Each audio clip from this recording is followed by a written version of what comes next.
Last Night in Soho is Edgar Wright's attempt to make a film of equal parts style and substance.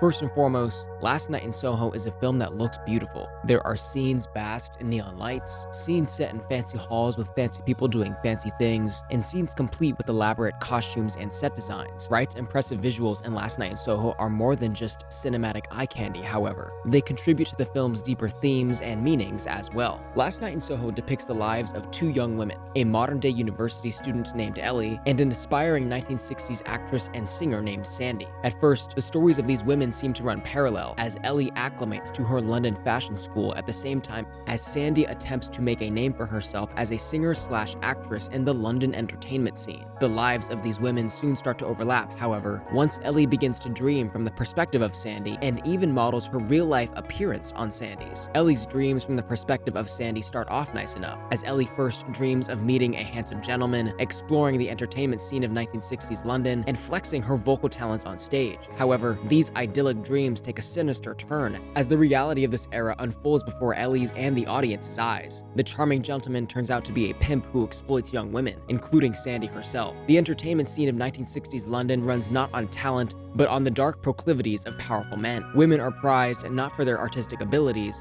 but employed for mockery and sexual appeal. For most of the movie, Wright does not indicate for sure whether Ellie's dreams are fantasies, hallucinations, or even images that depict the historical experiences of an actual young woman. In one scene, Wright even suggests that Sandy was murdered one gruesome night by her exploiter. The lines between fiction and reality become even blurrier as Ellie begins to see shadowy silhouettes appearing even while she is awake. These figures haunting Ellie are later revealed to be the undead spirits of the various male predators and clients whom Sandy lured to her apartment under the pretense of enjoying her services, but whom she systematically killed instead. Sandy was not killed by her exploiter. Sandy killed her exploiter. To avoid detection, Sandy buried her victims under the floorboards and inside the walls of her room, the same room in which Ellie has been staying in the present. The final reveal is that Sandy from Ellie's visions is actually Alexandra, Ellie's current landlady. Alexandra drugs Ellie. After a series of mishaps, the apartment burns. Alexandra/Sandy dies. Ellie recovers from this bizarre incident and excels at her school's fashion show. As she admires herself in a mirror, she sees Sandy next to her reflection, as if some part of Sandy still lurks around the corners of Ellie's psyche. Cut to black.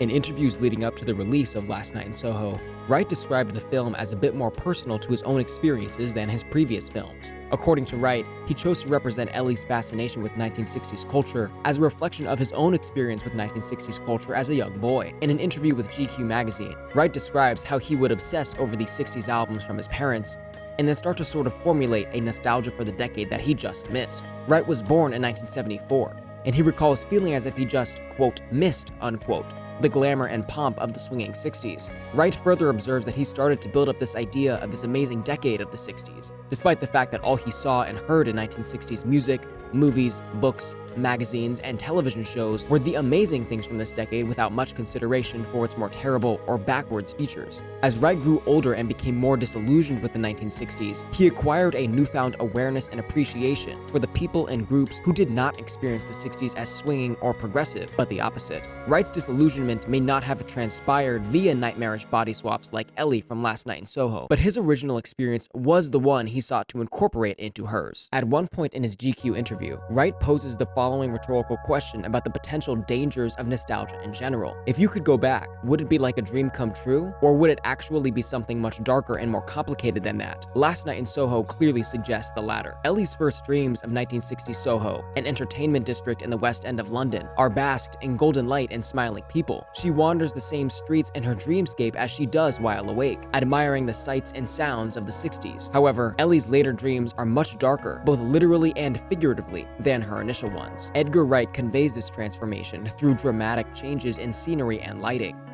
In Ellie's later dreams, gone are the golden lights and shiny posters from Sean Connery-era James Bond movies. Any suggestion of warmth or brightness has been traded for dark rooms and crowds of leering men. The women performing on stage in one scene are not bathed in a warm, inviting, or comforting glow, but are illuminated with harsh spotlights to accentuate their forms and enhance the experience for a male audience. Whereas the warm yellows from Ellie's first dream were indiscriminate and poured onto men and women alike, the women in her later dream are effectively put on degrading display, exhibits of desire and derision. The women are even dressed up as wind-up toys, a suggestion that their agency lies not in their own hands, but in those of their figurative makers, or the powerful men to whom they must answer. Through the transition in Ellie's dreams from the brightly lit outdoors into the dim interiors of the Rialto, Wright conveys the almost palpable claustrophobia many women of the 60s likely experienced as they were forced to cater to the desires of men. Some women perhaps did so with an optimistic hope for a boost in their artistic careers, but once the brutal reality settled in, they likely continued to appeal to the men in charge primarily to avoid physical, emotional, or otherwise harm. Sandy's experience follows this very trajectory. Through such visuals, Wright demonstrates how dramatic a disparity there exists between the modern world's perception of the swinging 60s and its true form. We think of the 1960s as an especially progressive, countercultural, and liberating age, but it certainly was not for everyone. It is no accident that Ellie's initial preoccupation with the 1960s centers around its music and fashion, the two cultural points we continue to valorize from the 1960s even in the 21st century. Ellie's fascination with the 1960s does not consider anything beyond its most attractive features, its most palatable cornerstones. Wright makes clear that there is no inherent fault or issue in appreciating the significant impact the 60s had and continues to have on our present moment. Ellie does just as much without any moral judgment cast upon her. Wright does emphasize, however, that appreciation of the 60s without consideration of women like Sandy is to romanticize an entire decade for the way it looks or appears, but to ignore how it was actually experienced by those who did, or in the most unfortunate cases, did not survive it.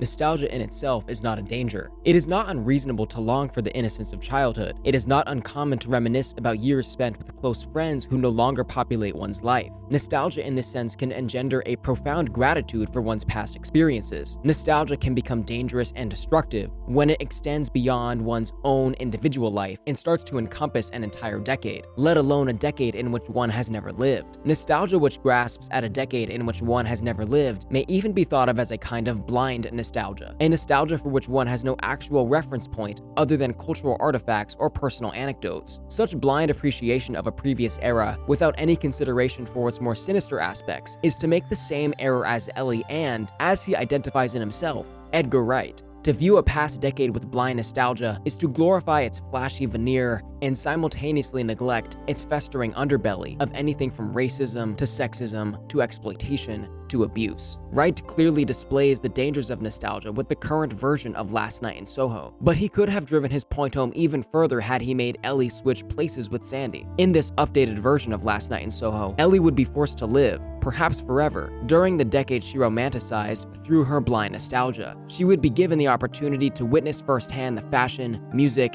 and culture she so deeply admired, but she would also gain intimate knowledge of the darker nuances and textures of the 1960s, which she conveniently overlooked. The consequences for Ellie in this revisionist version of Last Night in Soho could even be fatal, as she experiences life and death, as they were for many women in the 1960s in similar situations to Sandy's. Blind nostalgia in the modern day may not manifest with this exact same potential for death, but such nostalgia may be understood, at the very least, to cause a sort of metaphoric death as one retreats from modern life and pines over bygone eras instead. Ellie herself reflects this metaphoric death when she refuses multiple invitations to explore 21st century Soho, but chooses instead to return to her bedsit and close her eyes so she can transport herself to the Soho of the 1960s instead. Fortunately, Ellie seems to embrace the present by the end of Last Night in Soho. Unfortunately, it almost seems like she needed to undergo so harrowing an ordeal in order to start looking in front of rather than behind her.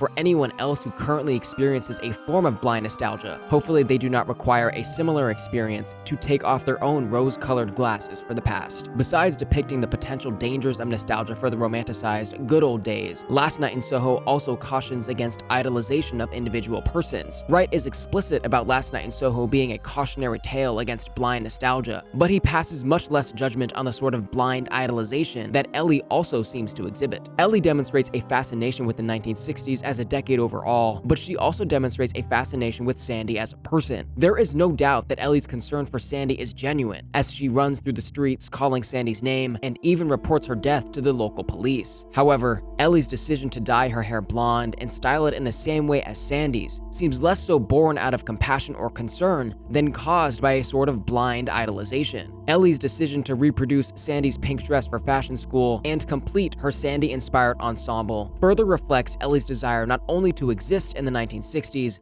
but to be Sandy in the 1960s. Ellie clearly lacks focus, direction, or friends in her life, so it is no wonder that she is enchanted by and wishes to become Sandy. Only, unbeknownst to Ellie, Sandy is a serial killer, and not just any serial killer, but one who, in the final act of the film, attempts to kill Ellie as well. Wright's message in this regard is quite clear. While blind nostalgia for another era can cause us to overlook the darkness, which may lie beneath its flashy veneer, blind idolization of individuals can cause us to overlook the vices which lie beneath the flashy appearances of those whom we admire from a distance. In the modern world, this seems especially applicable to celebrities, artists, athletes, or other subjects of personal idol or envy. This is not to say that one can never look up to the famous, the wealthy, the glamorous, or the prestigious as models of some sort. There is no inherent issue with Ellie admiring Sandy for her singing or dancing abilities, or even her fashion sense. There is an issue, however, with Ellie's efforts to assume Sandy's demeanor, likeness, and personality as her own without any insight into Sandy as an actual person. Ellie assumes a benevolence in Sandy which she clearly does not have, and she attributes an idealism to Sandy's life which becomes glaringly inaccurate throughout the film. This is not to excuse the horrors which Sandy endured, but only to suggest that we should be careful about who we choose to emulate and why. Blindly modeling oneself after anyone,